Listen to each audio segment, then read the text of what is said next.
জানি জানি তোমরা অনেকেই চিতই পিঠে বানাতে জানো, আবার কেউ কেউ তো বলবে যে চিতই পিঠে কে না বানাতে জানে, ভিডিও খুঁজে পাচ্ছে না বলে এরকম একটা ভিডিও দিয়েছে। তো যাই হোক, আমি আজকে যেভাবে বানাচ্ছি সেভাবে বানাতে জানো কিনা সেটা আমাকে কমেন্ট করে জানাবে।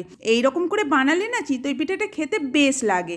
তো প্রথমেই চিতই পিঠে যেমনভাবে বানাই, চাল ভিজিয়ে বেটে তারপরে পিঠেগুলোকে বানিয়ে নিলাম। তো পিঠেগুলো তো সব তৈরি হয়ে গেছে, আর পিঠেগুলো কত সুন্দর ফুলেছে দেখতেই পাচ্ছ। তারপর আবারও একটা কড়াই বসিয়ে দিলাম গ্যাসে, আর দিয়ে দিলাম সর্ষের তেল। তেলটা যতক্ষণে গরম হচ্ছে ততক্ষণে একটু আদা, লঙ্কা আর কালো সর্ষে থিতো করে নিলাম, আর ওই তেলে এক চামচ গোটা জিরে আর ওই যে থেতো করে রাখা মশলাটা দিয়ে একবার নাড়াচাড়া করে পিঠেগুলোকে এইভাবে পিস পিস করে কেটে নিলাম, টুকরো করে হাত দিয়ে কেটে নিয়েছি। তারপরে একটু নুন, হলুদ আর খানিকটা চিনি দিয়ে নাড়াচাড়া করে সামান্য একটু জলের ছিটে দিয়ে ঢাকা দিয়ে নামিয়ে নিলাম। তৈরি হয়ে গেল ভাজা চিতই পিঠে। তাহলে তোমরা দেরি না করে মকর সংক্রান্তিতে এরকম পিঠে বানিয়ে